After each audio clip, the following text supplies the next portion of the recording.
केवल एक उद्देश्य, राष्ट्र सेवा, राष्ट्र सेवा, राष्ट्र सेवा। अंग्रेजों को ये नागवार गुजरा और अंग्रेजों ने जब जाना कि इनसे युद्ध कर पाना, इनसे लड़ पाना उनके बस की बात नहीं है, तो उन्होंने 1871 में एक एक्ट लागू किया, क्रिमिनल एक्ट।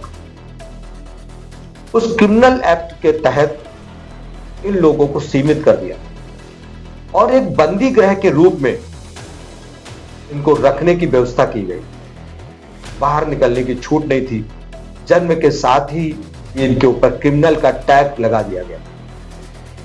परिणाम स्वरूप इनकी जमीनें, इनकी जागीरें, इनके महल, इनके घर, इनके परिवार सब उजाड़ दिए गए और एक बंदी गृह की भांति इनके जीवन को बना दिया गया। नमस्कार, डीएनटी डेवलपमेंट फाउंडेशन, बोले तो डी नोटिफाइड ट्राइबल अर्थात घुमंतू जातियां। ये घुमंतू जातियां हमारे पूर्वज, जिनके लिए हम इस तरह भी कह सकते हैं कि ये राष्ट्र सेवा, देश सेवा के लिए अपने प्राण न्यौछावर करने वाली जातियां थी। इन्होंने राष्ट्र के निर्माण के लिए अपने प्राणों की आहुति दी, अपने परिवारों की आहुति दी है और कभी भी यह विचार नहीं किया है कि मेरा क्या होगा, मेरे परिवार का क्या होगा। केवल एक उद्देश्य, राष्ट्र सेवा, राष्ट्र सेवा, राष्ट्र सेवा। लेकिन अंग्रेजों को ये नागवार गुजरा और अंग्रेजों ने जब जाना कि इनसे युद्ध कर पाना, इनसे लड़ पाना उनके बस की बात नहीं है, तो उन्होंने 1871 में एक एक्ट लागू किया, क्रिमिनल एक्ट। उस क्रिमिनल एक्ट के तहत इन लोगों को सीमित कर दिया और एक बंदी गृह के रूप में इनको रखने की व्यवस्था की गई। बाहर निकलने की छूट नहीं थी। जन्म के साथ ही इनके ऊपर क्रिमिनल का टैग लगा दिया गया।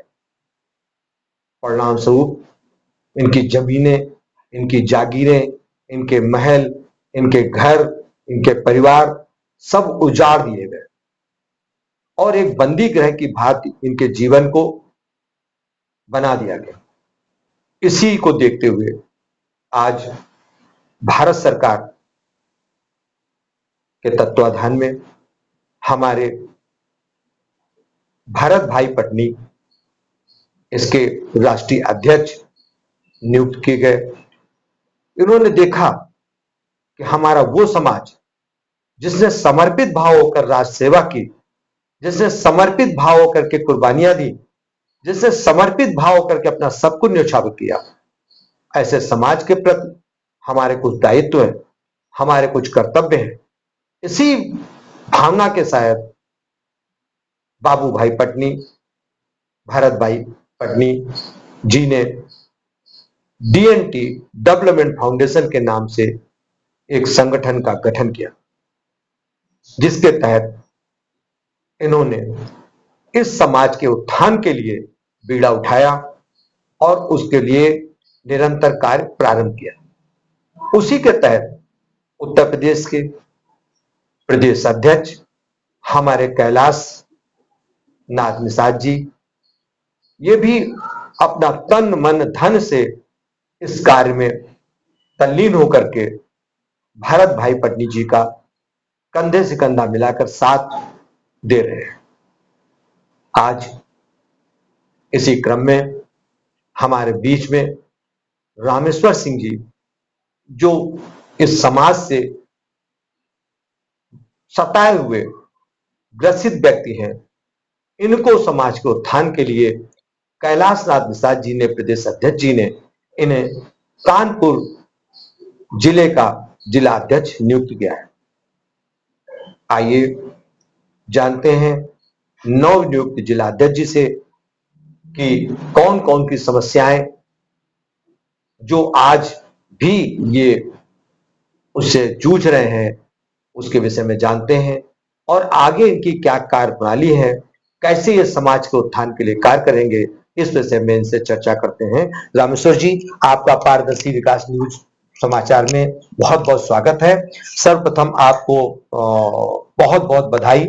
आप डीएनटी डेवलपमेंट फाउंडेशन में अध्यक्ष, कानपुर महानगर के अध्यक्ष चुने गए हैं। इसके लिए आपका बहुत बहुत आप बधाई और बहुत बहुत शुभकामनाएं। मुख्य बात यह है कि ये पूरे देश में ये स्थिति है कि डीएनटी समाज, घुमंतु जातियां, जिनके लिए जिन्होंने अपना सब कुछ कुर्बान किया, इनका सब कुछ छीन लिया गया। कानपुर का कुछ ऐसा तथ्य बताइए जिसमें कि ये प्रभावित लोग या आज भी सफर कर रहे हो या उनकी स्थिति के विषय में कुछ प्रकाश डालिए।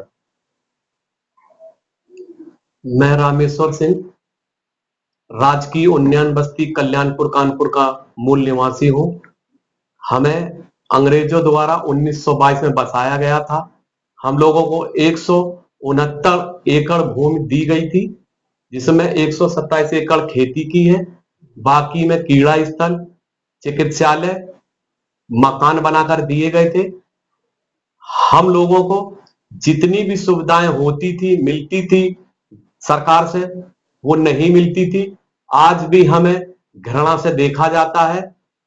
हमें आश्वासन दिया गया है हमारे कैलाश नाथ निषाद जी ने कि हम आपको घुमंतु जातियों को न्याय दिलाएंगे, आपको हम जिला अध्यक्ष कानपुर बनाते हैं। आप अपनी बात सरकार तक पहुंचाएं, समाज की समस्याओं को देखें, सुने और हमें अवगत कराएं। हमें कल दिनांक विधानसभा लखनऊ उत्तर प्रदेश में नियुक्ति पत्र मिला है और मैं चाहूंगा हृदय से कि सभी की समस्याओं का समाधान किया जाएगा, निस्तारण होगा। और हम लोग भी उसी जात के, घुमंतु जात के हैं। हम भी अपने लिए, न्याय के लिए, अपने परिवारों के लिए, अपने समाज के लिए पूरी तन मन धन से कोशिश करेंगे। अच्छा, जैसे कि भारत सरकार ने 1952 में ये जो अंग्रेजों का बनाया हुआ कानून था, क्रिमिनल एक्ट 1871 में जो लगा था, इसे 1952 में समाप्त कर दिया गया। क्या इसके बावजूद भी अभी आपको उन अधिकारों से वंचित किया गया, अभी तक नहीं मिल रहे? जी बिल्कुल नहीं।